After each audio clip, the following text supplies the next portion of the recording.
În numele Tatălui și al Fiului și al Sfântului Duh. Amin.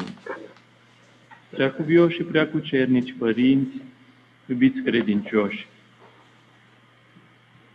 pomenim astăzi pe Sfântul Ierar Leontie, iar în calendarul bisericii noastre scrie pentru totdeauna.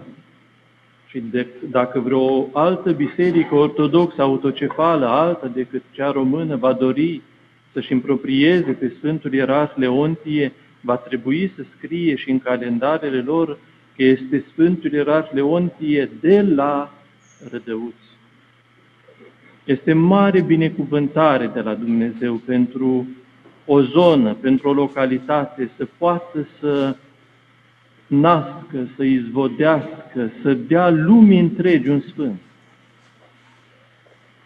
Rădăuciul, deodată cu viețuirea și apoi peste ani cu canonizarea Sfântului Ierar Leontie, are o altă trecere în fața lui Dumnezeu, are o altă ocrotire, nu este singur și deodată cu orașul Rădăuți, am putea spune să extindem și cele din jur. De aceea, dumneavoastră, în ziua de pomenire a Sfântului Ierar Leontie, ar trebui să considerați ca fiind una dintre cele mai importante zile din an pentru comunitatea aceasta, pentru orașul acesta, pentru Rădăuți, nu doar pentru mănăstirea aceasta. Și îi mulțumim lui Dumnezeu pentru că ni l-a dat de atâtea veacuri, iată, peste 600 de veacuri ni l-a dat pe Sfântul Ierar Leontie, care să ocrotească, așa cum am spus, nu doar mănăstirea aceasta, nu doar străvechiul scaun episcopal de aici, de la Rădăuți, ci orașul acesta și, împreună cu ceilalți sfinți, Bucovina, Suceava întreagă. El este, iubiți credincioși, păstorul cel bun, păstorul cel bun după chipul păstorului celui mare al oilor, care este Domnul nostru Iisus Hristos. El, Sfântul Ierar Leontie, este chip pentru orice păstor. El și-a pus sufletul pentru oile sale, tot așa cum noi, păstorii de suflete, fie arhierei, fie preoți, avem aceeași îndatorire și aceeași chemare, după pilda sfinților care și ei au fost păstori de suflete, să ne punem sufletul, să ne punem viața, să ne dăm viața, să ne încredințăm toată viața, toate ale noastre pentru cei păstoriți, pentru cei pe care Dumnezeu ne-a rânduit. El, Sfântul Ierar Leontie, este lumina care trebuie să fie și a fost pusă în sfeșnic. A fost cunoscută viața lui și imediat după ce a trecut la cele veșnice. A trebuit să treacă ceva vreme până când, și în chip desăvârșit, să spunem, sinodal a trebuit să fie trecut. A fost rânduit în rândul sfinților, dar lumina sa, lumina vieții sale, din totdeauna a fost în sfeșnic, pusă acolo, cum zice Sfânta Evanghelie, nu sub obrog, nu ascuns, astfel încât oamenii, întâi preoții, arhiereii și apoi și dumneavoastră credincioșii, să vadă lumina aceasta, să se orienteze după lumina aceasta și să slăvească pe Dumnezeu cel din ceruri, care, iată, din oameni slabi, din oameni neputincioși, ridică, sfințește, prea slăvește pe aceia care, în chip cu totul deosebit, au înțeles cum să-i slujească lui Dumnezeu. Însă, iubiți credincioși, gândindu-ne noi la Sfântul Ierar Leontie, chipul de păstor, chipul de părinte, chipul de arhiereu, chipul pentru orice preot, pilda inspiratoare pentru orice slujitor al Sfântului Altar.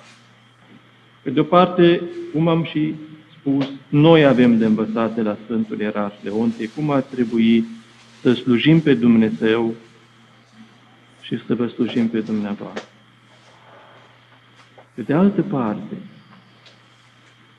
apropiindu-mă eu de această sărbătoare, de acest sfânt și de momentul când trebuia să mă întâlnesc cu dumneavoastră, cei care veniți de aici sau mai departe la Mănăstirea Bogdana, m-am gândit, dar oare noi, credincioși, dumneavoastră, noi credincioși, Noi ce trebuie să facem? Care ar trebui să fie răspunsul nostru? Care e partea noastră de lucrare față de cei care ne păstoresc? Cum ajutăm un păstor să fie păstor bun, după chipul Domnului Hristos? Cum ajutăm noi un preot? Preotul de parohie, preotul duhovnic. Cum ajutăm noi un preot ca el să săvârșească lucrarea lui cu toată dragostea, cu toată dăruirea, cu toată inima? Ce așteaptă Dumnezeu și de la păstori? Nu doar de la păstori. Da, de la păstori Dumnezeu cere mult, îl zice Sfânta Scriptură. Cui s-a dat mult, mult îi se va cere. Ne-a dat Dumnezeu har mare, har puternic, cu nimic comparabil, cu nicio slujire din lumea aceasta. Și dacă ne-a dat, Dumnezeu ne va spune ce ai lucrat.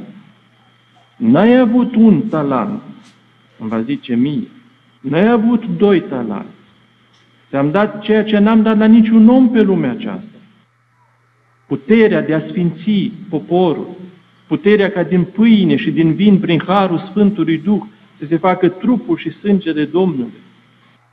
Arhiereilor ne-a dat puterea dumnezeiască să transmitem harul preoției de la Sfinții Apostoli și până la sfârșitul veacurilor, așa cum și astăzi vom avea o hirotonie într-un diacon. Ni s-a dat mult, ni se va cere mult, așa este. Dar în această slujire grea, în această slujire ostenitoare, în această slujire jertfelnică, dumneavoastră cu ce ați putea să ne ajutați? Ce va cere Dumnezeu de la dumneavoastră în această împreună lucrare, în această împreună mergere a păstorului cu turma, a preotului cu credincioșii, a arhiereului cu preoții, cu monahii și cu tot poporul lui Dumnezeu dintr-o eparhie? Ce ne cere Dumnezeu? În apostolul care s-a citit, din epistola către evrei a Sfântului Pavel, apostolul, mi s-au spus 2 lucruri și eu voi adăuga cu îngăduința dumneavoastră un al 3. A spus Sfântul Pavel: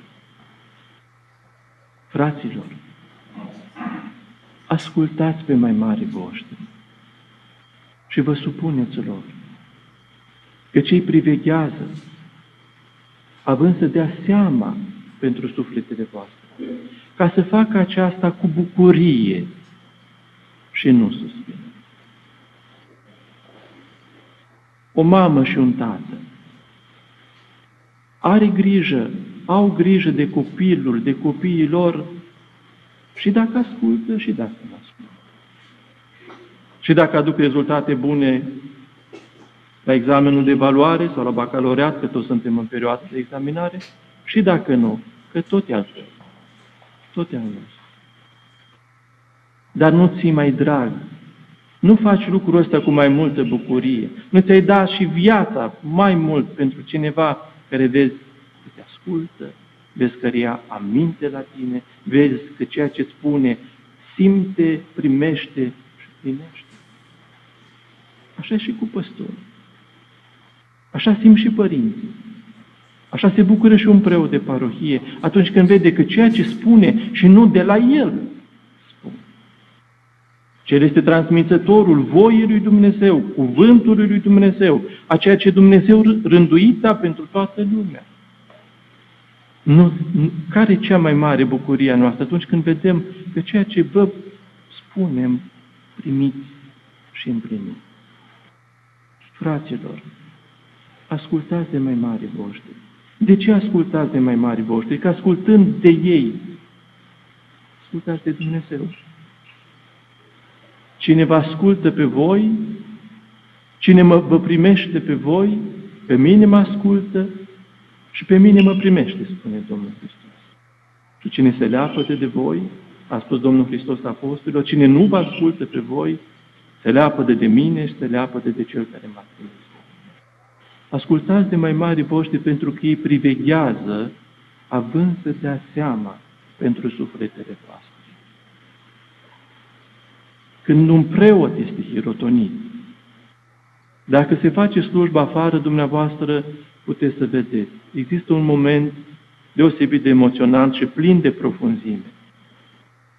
Și anume, după ce au fost sfințite, cinstitele daruri și au devenit acum sfintele daruri, trupul și sângele Domnului,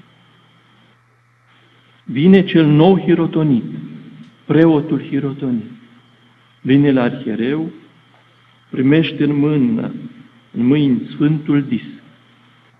Și pe el, arhiereul pune, adică de pe Sfântul Dis cel principal, Sfântul Trup și îl pune acolo și zice preotului, arhiereul preotului, primește acest odor și îl păstrează pe el până la cea de-a doua venire a Domnului Dumnezeului și Mântuitorului nostru Iisus Hristos, când îl va cere de la tine. Și apoi, preotul nou hirotonit merge în spatele Sfintei Mese, adică stă cu fața înspre dumneavoastră, pentru că odorul pe care l-a primit el nu este doar trupul și sângele Domnului, ci comunitatea, dumneavoastră, credincioșii sunt și ei odor de care va trebui să dea seamă în fața lui Dumnezeu. Știți că una dintre cele mai frumoase icoane pe care o avem noi cu Domnul Hristos este Domnul Iisus Hristos, păstorul cel bun sau blândul păstor, când apare ca un păstor care duce pe lume oaia cea rătăcită. Acum eu nu port pe mine, dar în restul slujbei ați văzut că după grumaz și atârnând în față, port un veșmânt care se numește omofor.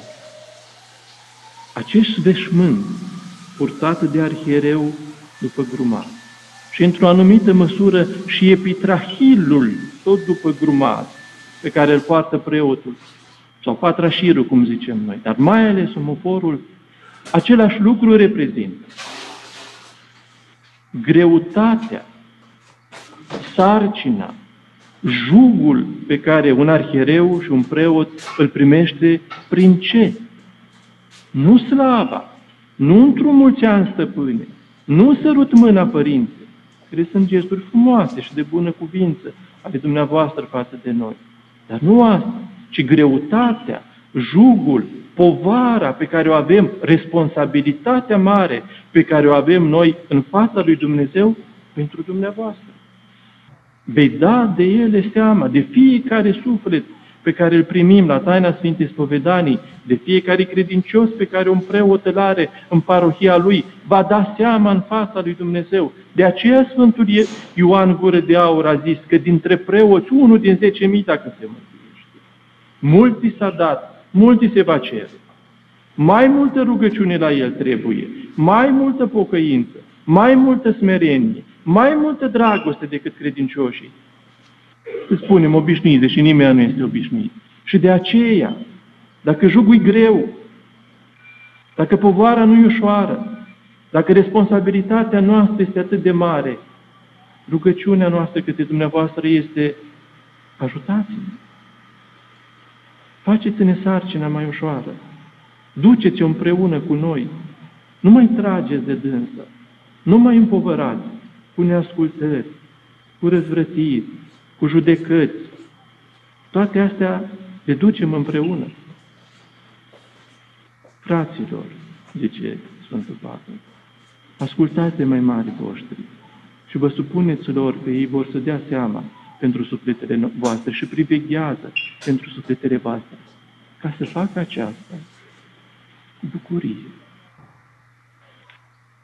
Cum fac părinții când au copii ascultători, cu bucurie și nu suspinăm. O cât ar trebui noi să suspinăm, o cât ar trebui noi să plângem. Sfântul Siluan Atonitul spune că a te ruga pentru lume înseamnă, este ca și când ți-ai vărsa sângele pentru lumea întreagă. Când auzim de un om că s-a abătut de la calea cea dreaptă, când auzim de un preot, noi arhierei, că nu-i pe drumul cel drept, când un stareț sau o stareță știe despre un viețuitor de mănăstire că nu merge drept, în genunchi trebuie să cadă, În post trebuie să petreacă. Mai multă rugăciune. Nu avem atât cât ar trebui. Unii poate o au mai mare. Nu atât cât ar trebui. Și atunci ajutați-ne, vă rugăm, să putem să ducem jugul acesta astfel încât în fața lui Dumnezeu să ne înfățișăm toți, păstorul cu cei păstoriți, episcopul cu preoții, cu monahii și cu credincioșii, duhovnicul cu ucenicii lui, și să poate spună fiecare dintre cei care au primit această ascultare: iată, Doamne, eu și pruncii și fiii pe care Tu mi-ai dăruit. Și a continuat apoi Sfântul Apostol Pavel foarte scurt și a spus: rugați-vă pentru noi. Ascultați de mai mari voștri. Și apoi a spus Sfântul Pavel: rugați-vă pentru voi. Dumneavoastră veniți cu smerenie și cu dragoste și aduceți la altar pomelnic. Părinte, roagă-te pentru mine. Părinte, roagă-te pentru copilul meu care are examen. Părinte, am un necaz, roagă-te pentru mine. Și Părintele face aceasta, scoate la proscomidie, pomenește pe cei adormiți, pomenește la ictenia întreită. Asta e misiunea noastră, asta e slujirea noastră, să ne rugăm pentru popor. Dar și noi avem nevoie de rugăciune. Primul pe pomelnic ar trebui să-l treceți pe preotul duhovnic. De ce? Ca Dumnezeu să-l ajute, ca Dumnezeu să ierte păcatele lui și ale lui, ca Dumnezeu să-i dea înțelepciune să mă povățuiască. Pe cât de mare va fi rugăciunea comunității pentru păstor, pe atât și păstorul va avea ce să dea înapoi comunității. Când cei care se spovedesc la un părinte duhovnic se roagă pentru preotul duhovnic, Dumnezeu va trimite cu îmbelșugare har peste preotul duhovnic, care se va revărsa apoi și peste cei pe care îi spovedește și care se roagă. Asta vrea Dumnezeu, că nu-i lucrarea noastră a preoților. Și nici până la urmă rugăciunea noastră și a dumneavoastră este slabă. Peste tot este lucrarea lui Dumnezeu, mișcarea Duhului Celui Sfânt, care când vine? Când este chemat. De către cine? De către toți. De către păstori, de către păstoriți.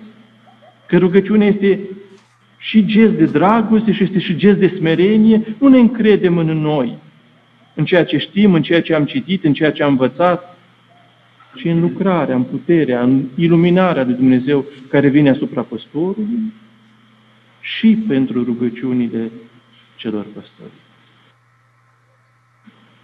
Și încheiind, deși multe s-ar putea spune, am vorbit despre ascultare, am vorbit despre rugăciune și pomenindu-l noi astăzi pe Sfântul Ierarh Leontie, știți? E ca și când aș fi aici undeva jos și ne-am uitat undeva sus și am spune cât de departe suntem. Așa este.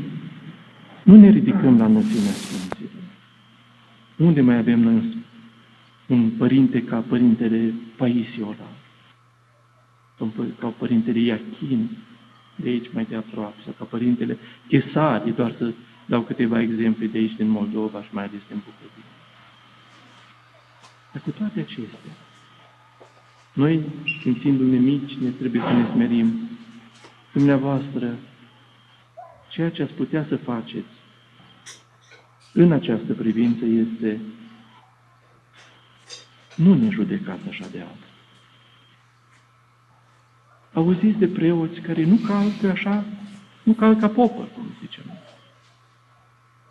Internetul, televiziunea, rețelele de socializare în general, oricare ar fi ele, atât așteaptă. Să găsească ceva care nu este bine, imediat l aduce în față. Mai puțin pe acel preot care face un lucru bun. Câte știri ați văzut despre așezământul de copii de aici, de la Rădăuț, sau despre așezământul de copii de la Valea Propului, dacă a stat să comparați câte ați văzut despre un preot care nu știu ce a făcut, nu știu ce a furat, nu știu ce a delapidat și așa mai departe. Răul este scos în față. Și poate am fi tentat și poate vedem și noi, și poate vedeți și dumneavoastră la noi, nu așa cum ar trebui. Nu ne ajutați prea mult dacă alunecați, primiți gândul de judecată, gândul de cârtire, gândul de arătare cu degetul. Vreți să ne ajutați? Vreți să ne susțineți? Vreți să ne duceți, să ne faceți lucrul mai ușor? Și când vedeți o neputință, o scăpare, o scădere, la un preot, la un călugăr, la un arhiereu, rugați-vă. Puneți în mintea dumneavoastră, pe deal, în vârf de munte, vântul e mai puternic, în vale, nu bate așa tare. Cine știe câți demoni se luptă cu episcopul acesta, cu preotul acesta, cu preotul meu duhovnic? E mai greu pentru el. Nu înțeleg eu ce se întâmplă în viața lui. Ce mă ajută mie să-l jude, să-l cârtesc, să-l bârfesc? Ce pot face? Să mă rog pentru el. Și Dumnezeu poate să-l ajute pentru rugăciunea și a ta, și a ta, și a ta, și a ta. Și atunci ne ajutați omoforul să nu atârne greu și să ne putem face cu bucurie slujirea. Și noi, și dumneavoastră să beneficiați de această slujire la care Dumnezeu ne-a chemat și pe care, cu slabe